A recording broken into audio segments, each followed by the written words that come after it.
হাই friends, কি খবৰ আপোনালোকৰ? আশা কৰোঁ আপোনালোক সকলোৱে ভালে আছে। ময়ো ভালে আছোঁ। আজি মই যাব ওলালোঁ দিল্লী। এতিয়া আছোঁ গুৱাহাটী এয়াৰপৰ্টত। মই ভিডিঅ' কৰিবলৈ টাইম নাপালোঁ। এণ্ট্ৰি গেটৰ পৰা বহুত দৌৰা দৌৰি হৈছিলে। এতিয়া গেটৰ সন্মুখত আহি বহি আছোঁ আৰু তাত মই অকণমান ভিডিঅ' কৰিব ল'লোঁ। মনটো বেয়া লাগি আছে। আকৌ দিল্লী যাব ওলালোঁ। অহা দিনাখন খুবেই ভাল লাগিছিলে, এতিয়া যোৱাৰ সময়ত বেয়া লাগিছে। ঘৰৰ পৰা সোনকালে ওলাই আহিছিলোঁ, যেনিবা দেৰি হৈ গ'ল। বৰষুণ, তাৰ উপৰি মোৰ লগৰ এজনীৰ মানে হাজবেণ্ডৰ জণ্ডিছ হৈছে। তাত দিল্লীত থাকে, মোৰ লগৰ হয়। ঘৰৰ পৰা ঔষধ দি পঠিয়াইছে। দাদা আহোঁতে অকণমান দেৰি কৰিলে, সেইটো কাৰণে মোৰ হেৰি হ'ল বাৰু। বাহিৰত অকণমান ৰৈছিলোঁ, কিন্তু তাত ভিডিঅ' বনাবলৈ মোৰ হেৰি নাছিলে আৰু দেৰি হৈ গৈ আছিলে, সেইটো কাৰণে। তাৰপিছত দাদা অহাৰ আগতে মই ভিতৰত এণ্ট্ৰি কৰিলোঁ। তাৰপিছত বৰ্ডিং পাছ ল'লোঁ, লাগেজ দিলোঁ। তাৰপিছত আকৌ মই দাদাক লগ কৰিব বাহিৰলৈ ওলাই গ'লোঁ আৰু দাদা দিয়া বস্তুখিনি হেণ্ডবেগতে লৈ আহিলোঁ। মনটো বেয়া লাগি আছে, কি কৰিম আৰু যাবই লাগিব, নগ'লে কেনেকৈ হ'ব। মই এতিয়া বৰ্ডিং গেটৰ সন্মুখত বহি আছোঁ। আহি চবখিনি হৈ গ'ল ভালে ভালে। বেগৰ বস্তু একো উলিয়াব লগা নাই হোৱা বাৰু। কেতিয়াবা ল'ব লগা হৈ যায়, কেতিয়াবা মানে হঠাতে ৰুল আহি যায়, এইটো বস্তু নিব নোৱাৰি। সদায় আগতেও নিয়া বস্তু মই যোৱাবাৰ নিব নোৱাৰিলোঁ। আগতে আচাৰৰ বটল এইবোৰ নিব পাৰিছিলোঁ। ইয়াৰ আগতে মই আচাৰ আনিছিলোঁ, মোক নিব নিদিলে। আৰু ঘৰৰ পৰা সৰিয়হৰ তেল আনিছিলোঁ অৰিজিনেল, সেইখিনি মোক নিব নিদিলে ইয়াৰ আগৰবাৰ। তাৰ আগতে মই বহুতবাৰ লৈ গৈছোঁ। তাৰপিছত লাগেজত নিব দিছিলে মোক, আকৌ লাগেজ আনিব দিছিলে। মোৰ হাতত টাইম নাছিলে, মই ডাষ্টবিনত পেলাই দিলোঁ। আৰু এইবাৰ মই তেনেকুৱা বস্তু নাই অনা, তেলো নাই অনা, আচাৰো নাই অনা। আৰু আনিলেও মই লাগেজত দিলোঁহেঁতেন। ফ্লাইটৰ অহা যোৱা কৰোঁতে আজি 8 বছৰে গম পোৱা হৈ গৈছোঁ কি বস্তু নিব পাৰি, কি বস্তু নিব নোৱাৰি। কিন্তু ইয়াৰ আগৰবাৰ কি হ'ল জানো, হঠাতেতো ৰুল আহি যায় ন, এনেকুৱা নহয় সদায় একেটা ৰুলে থাকিব। ৰুল চেঞ্জ হৈ গ'ল। মোৰ আচাৰখিনি আৰু তেলখিনি নিব নিদিলে। আৰু আজিও মই দেখিছোঁ এজনী ছোৱালীয়ে 4টামান আচাৰৰ ডাব্বা আৰু হনীৰ ডাব্বা এটা আনিছিলে। তেখেত আৰু জলকীয়াৰ আচাৰ আছিল চাগে। তাত কৈছে জলকীয়া আৰু হনীটো একেবাৰে নিব নোৱাৰিব, আপুনি লাগেজত ট্ৰাই কৰক, নহ'লে ডাষ্টবিনত পেলাই দিয়ক, আৰু আপোনাৰ যদি ঘৰৰ কোনোবা গেটত ৰৈ আছে দি দিয়ক, তেনেকৈ কৈ আছে। ছোৱালীজনী খুব দুখ মনেৰে কৈছে, মোৰ বাহিৰত কোনো নাই নিবলৈ দিয়ক, ৰিকুৱেষ্ট কৰিছিলে। তাৰপিছত তেখেতে মানে খুব দুখ মনেৰে মই কোৱা শুনিছোঁ আৰু কি, মোৰ বাহিৰত কোনো নাই, মোক লৈ যাব দিয়ক, পেলাই দিব লাগিব নহ'লে। চবে ইচ্ছা কৰে আৰু নিজৰ লোকেল খানা কিবা লৈ যাবলৈ। লোকেল বস্তু যিহেতু বাহিৰত থাকিলে পোৱা নাযায় তেনেকৈ, আমিও তেনেকৈ লৈ যাব বিচাৰোঁ। চবেই লৈ যাব বিচাৰে। এতিয়া মই দিল্লীত আছোঁ, কিছুমান বস্তু অসমৰ দৰে বস্তু নাপাওঁ। মই কিছুমান বস্তু আনিছোঁ, ঘৰৰ পৰা কি আনিছোঁ আপোনালোকে শুনিলে হাঁহিব। সৰু সৰু আলু আনিছোঁ, গুটি আলু। তাৰপিছত মই ভাত কেৰেলা আনিছোঁ কেইটামান, আৰু পায়স খাবলৈ ক্ষীৰ আৰু বৰা চাউল আনিছোঁ।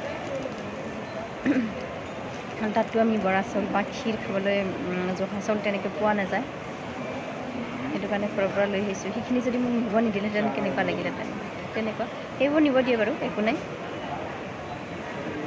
আৰু মই আনিছোঁ নেমু আনিছোঁ, যিটো আমাৰ কাজি নেমু হয়, বাহিৰত তেনেকৈ পোৱা নাযায়। তেনেকৈ মানে দিল্লীত মই কাজি নেমু দেখাই নাই এদিনত। গোল নেমুটো পোৱা যায়, সেইটো কাৰণে মই কাজি নেমু লৈ লৈছোঁ কেইটামান। আৰু মই ভিডিঅ' দেখাই থাকিম আপোনালোকক। ফ্লাইটৰ ভিতৰত গ'লেও। তাৰপিছত মোৰ ফ্লাইটটো ইয়াতে থাকিব, বাছত যাব লাগিব গেটৰ পৰা। যেতিয়া ইয়াতে বৰ্ডিং গেটত এণ্ট্ৰি কৰিম, তাৰপিছত বাছত বহি গ্ৰাউণ্ডলৈ যাম, তাত থাকিব। ফাৰ্ষ্ট ফ্ল'ৰত আহিলে তাতে লাগি থাকে ফ্লাইটখন, আৰু এনেকৈ আহিলেতো ইয়াতে থাকিব। গ্ৰাউণ্ড ফ্ল'ৰত আহিলে গম পোৱা হৈ গৈছোঁ আৰু ক'ত কেনেকৈ কি থাকে। ট্ৰেইনত তেনেকৈ অহা যোৱা নকৰোঁৱে। আৰম্ভণিতে এবাৰমান আহিছিলোঁ, এবাৰ দুবাৰ আহিছোঁ। তাৰপিছত আৰু ট্ৰেইনত অহা হোৱা নাই, ফ্লাইটতে অহা যোৱা কৰোঁ সদায়। সেইটো কাৰণে আজিকালি ফ্লাইটত অহা যোৱাটো ইজি লাগে। ট্ৰেইনত চাগে মানে আমনি পাম আৰু 4 দিন জাৰ্ণি কৰিব লাগিলে, 3-4 দিন জাৰ্ণি কৰিব লাগিলে। সেইটো কাৰণে ফ্লাইটতে অহা যোৱা কৰা হয় আৰু 2.5 ঘণ্টাত পোৱা হয়।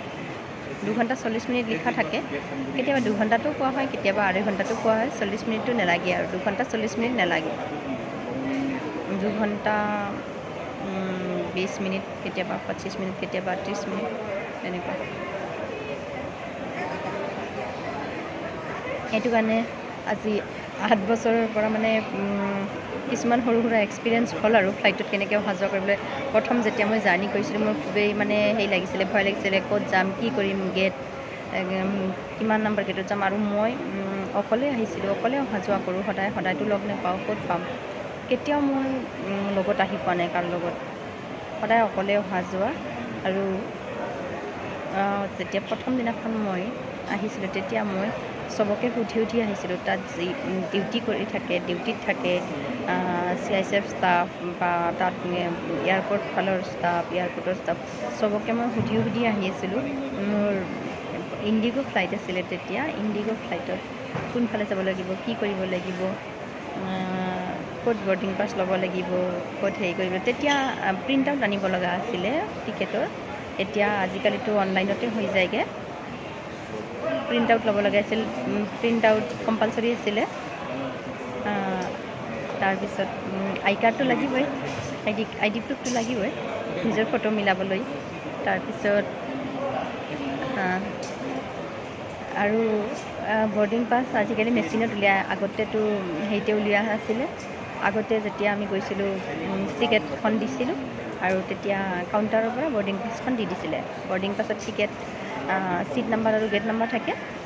এতিয়া নিজে অনলাইনতো উলিয়াব পাৰি, তাৰপিছত মেচিনতো উলিয়াব পাৰি। মোৰ অনলাইনত ওলোৱা নাছিলে, মোবাইলতে ডাউনলোড কৰি ল'ব পাৰি। মোৰ মেচিনত উলিয়াই দিলে ষ্টাফ এজনে। মোৰ ফ্লাইট হয় গো ফাৰ্ষ্ট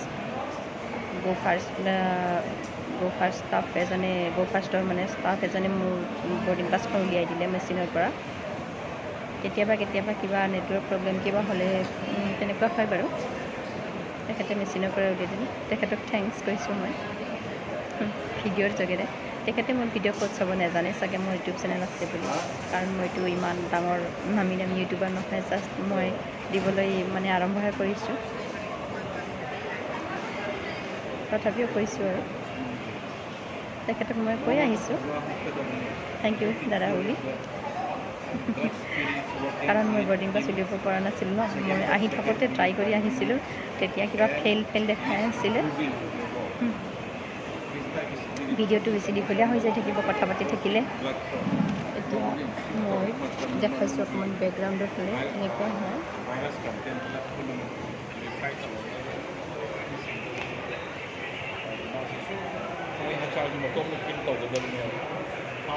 আৰু এইখন মোৰ গেট হ'ব,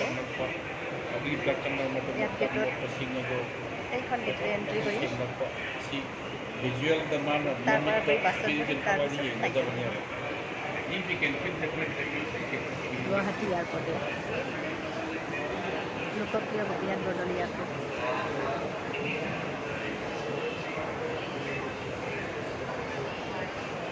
আৰু এইটো ভিডিঅ' মই এইখিনিতে সামৰিছোঁ, নহ'লে দীঘলীয়া হৈ যাব। মোৰ কথা কিমান শুনি থাকিব আৰু আপোনালোকে, হয় নাই বাৰু? আমনি পাবহি। এনেকৈ ৰাখিছোঁ। আৰু আপোনালোকে মোৰ কথাখিনি শুনি জানি কেনেকুৱা লাগিল জনাবলৈ নাপাহৰিব। ভিডিঅ'টি লাইক কৰিব, শ্বেয়াৰ কৰিব আৰু কমেণ্ট কৰি জনাবলৈ নাপাহৰিব। আৰু চেনেলটো ছাবস্ক্ৰাইব কৰিব, তেতিয়াহে মই ভিডিঅ' দিলে আপোনালোকে চাব পাৰিব ছাবস্ক্ৰাইব কৰিলে। আৰু ন'টিফিকেশ্যন বেলটো অল কৰিব লাগিব, অল কৰিলেহে আপোনালোকে ন'টিফিকেশ্যন পাব। গতিকে অল কৰি ৰাখি দিব। বাই, ৰাখিছোঁ, বাই।